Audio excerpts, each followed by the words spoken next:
여러분 안녕하세요. 방구석 리뷰룸의 시간입니다. 새벽에 열린 애플 9월 신제품 이벤트, 많은 분들이 라이브 함께 즐기기에 참여해주셔서 진심으로 감사드립니다. 먼저 첫 번째로 발표된 신제품은 바로 아이패드 9세대 모델이 새롭게 발표가 됐는데요. 10.2인치로 기존과 동일한 물리적 디자인을 유지하고 있는데 요거 굉장히 사골 가장 엔트리 모델도 외형 변화를 줬으면 좋겠다라는 생각이 일단 들고요. 아이패드의 강점이라고 할 수 있는 성능 부분이 업그레이드가 됐습니다. 새롭게 이제 뉴럴 엔진을 탑재한 A13 바이오닉 칩으로 변경이 됐는데 이전 대비 20% 더 빠른 성능을 가지고 있습니다. 안드로이드에서 많이 팔린 태블릿 대비 6배의 성능을 갖고 있다라고 이렇게 자랑을 했네요. 오늘 촬영하고 있는 게 지금 아이패드 프로의 전면 초광각이거든요. 이 전면 초광각 카메라를 이제 기본 아이패드 모델에서 탑재를 했습니다. 그래서 화상 통화 같은 거 할 때 센터 스테이지를 쓸 수가 있죠. 프레임 아웃이 돼도 이렇게 자동 프레이밍 해주는 거를 이제 아이패드 기본 모델에서도 사용할 수가 있습니다. 다만 후면이나 전면이나 동영상 촬영 같은 경우에는 4K 같은 게 안 되기 때문에 이 상위 모델과의 급 나누기가 여전히 느껴지는 부분이고요. 트루톤을 지원하기 때문에 주위 조명에 맞춰서 색상을 볼 수 있는 이걸 활용할 수가 있는데 유리의 갭이 느껴지는 상황이기 때문에 이런 부분도 업그레이드 되지는 않았습니다. 또한 라이트닝 단자를 그대로 유지하고 애플 펜슬의 이 숭한 충전 기능 그대로 1세대 애플 펜슬을 활용한다는 점. 그래도 정말 다행인 거는 이제 최소 모델이 64기가부터 시작을 한다. 40만원 초반대이기 때문에 교육용 시장이나 학생들 위주로 아이패드 입문용으로는 여전히 선택하는 사람들이 많을 것으로 이렇게 보여집니다. 그리고 이어서 아이패드 미니 새로운 모델이죠. 4가지의 색상으로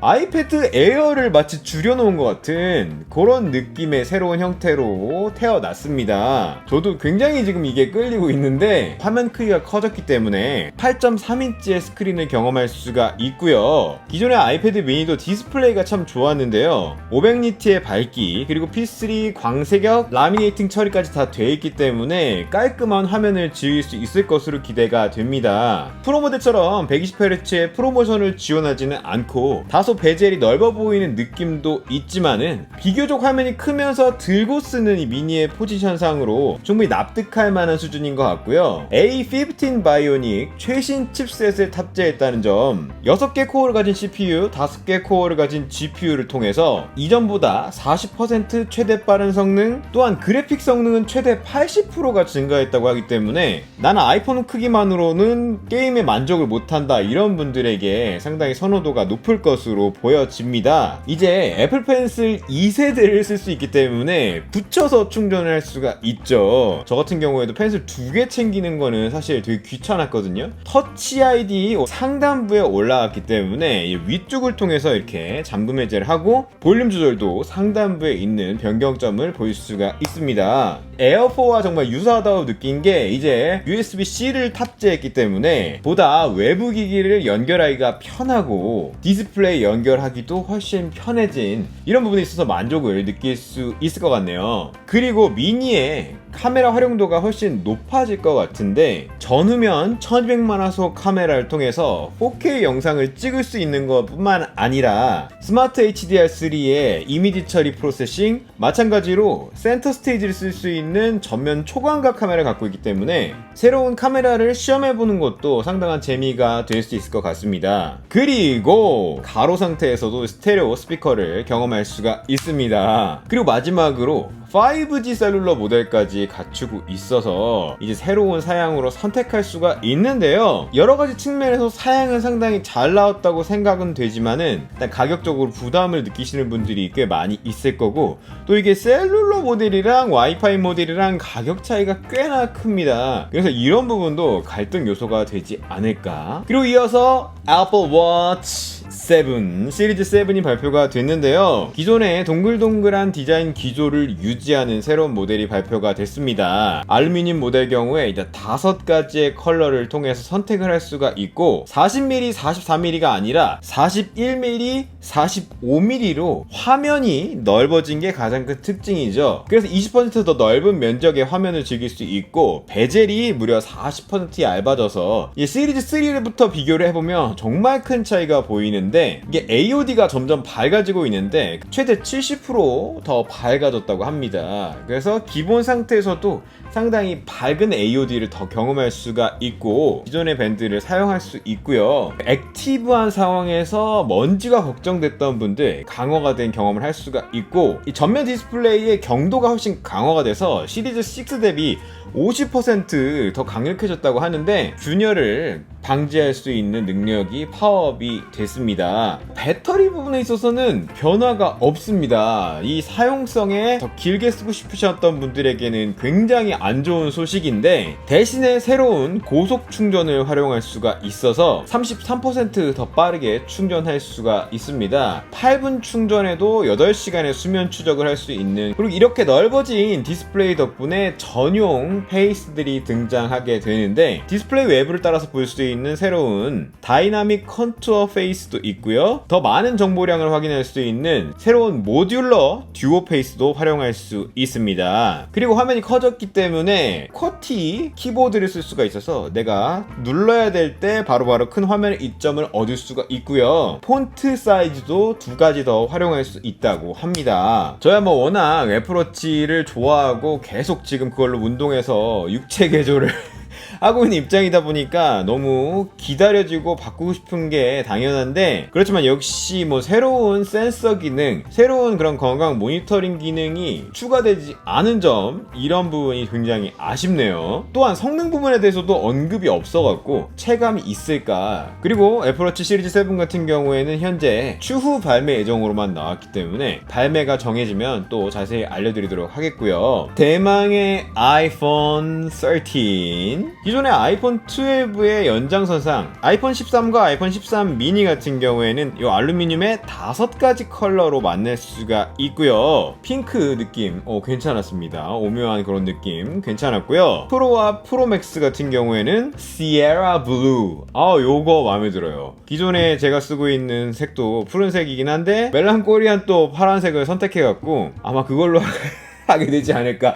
일단 반가운 점은 노치가 작아졌다는 거죠. 20% 줄어든 노치로 인해서 상단부의 답답함을 조금 줄일 수가 있습니다. 근데 지금 시국인지라 터치 아이디도 같이 추가됐으면 좋겠다 그렇게 생각하시는 분들이 있었는데 그런 핵심적인 추가는 이루어지지 않았다는 점. 그리고 디스플레이 부분에 있어서 일반 야외 상황에서도 이제 800니트 밝기로 올라가 있어서 좀 더 환한 밝기를 경험할 수 있고요. 프로라인 같은 경우에는 이제 HDR이 아닌 야외 상황에서 1000니트의 밝기, 아이패드에 있던 120Hz 주사율, 프로모션을 프로맥스 라인에서 이제 경험할 수 있습니다. 10Hz부터 120Hz까지 이렇게 동적으로 움직이는 거거든요. 기존의 아이폰도 사실 상당히 부드러움이 강점이었는데 이 아이폰에 120Hz가 들어갔을 때는 또 어떤 느낌이 날까? 그걸 많은 분들이 기대했던 것 같아요.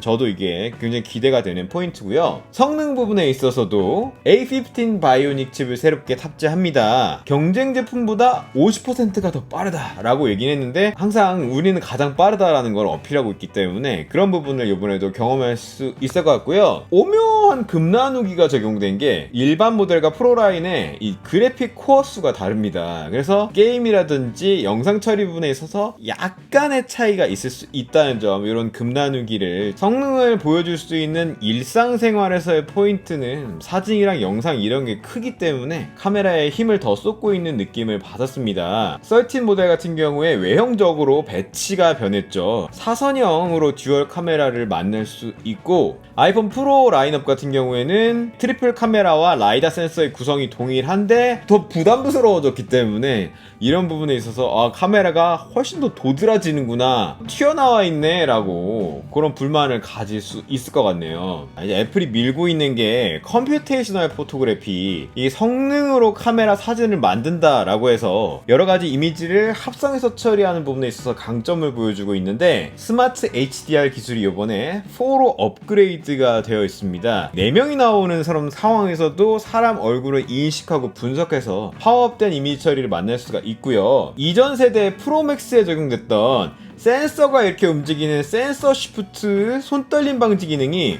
전 라인업에 다 들어갔다는 거죠. 이게 생각보다 체감 포인트가 클 겁니다. 이번에 카메라에 힘을 많이 준 게 센서가 큰 녀석으로 바뀌었습니다. 저조도 부분에서 확실한 체감이 될 수 있을 것으로 보입니다. 그리고 제가 주목하는 프로 모델, 힘을 꽤 많이 줬습니다. 역대 아이폰 중에 가장 큰 센서를 새롭게 탑재했어요.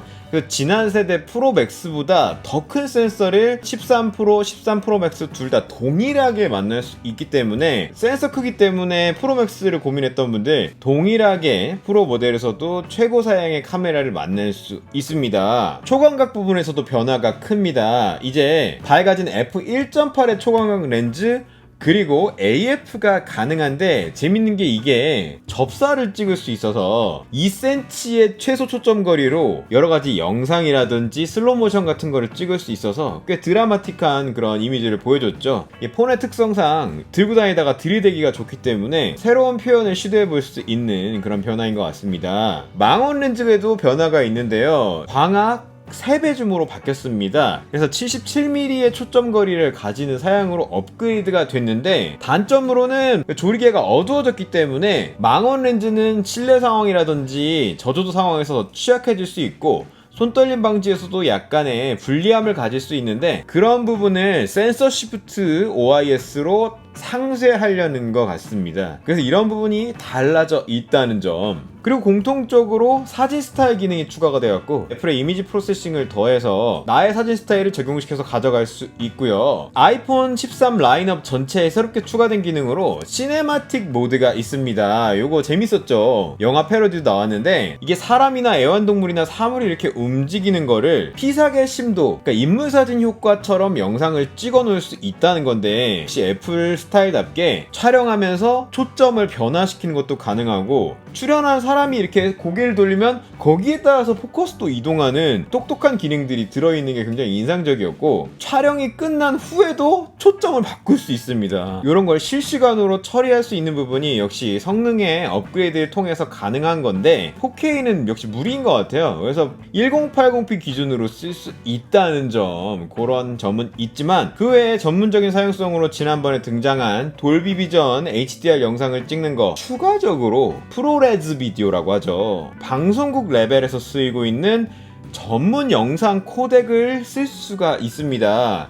새로운 인코더, 디코더가 들어가 있기 때문에 색을 표현하고 색 보정하기에 굉장히 유리하고, 또 편집하기에 굉장히 유리한 포맷이기 때문에 프로라인답게 굉장히 전문적인 기능을 넣었구나라는 생각이 들었고요. 개인적으로 이게 와닿는 점은 파이널 컷과 연계할 수 있는 기본 호환성의 토대가 완성된 거기 때문에 아이폰이 동영상에서 갖고 있는 이 우위는 계속 이어질 것으로 보입니다. 다만 이 프로레즈 비디오라는 게 워낙 용량이 굉장히 크거든요. 그래서 차등이 들어가 있는 게 4K의 이 프로레즈 비디오를 쓰려면은 256기가 모델부터 써야 된다는 점, 프로 안에서도 차등이 갈린다는 게 새로운 변화점입니다. 저처럼 사진하고 영상하는 사람들에게는 꽤 만족이 있을 거예요.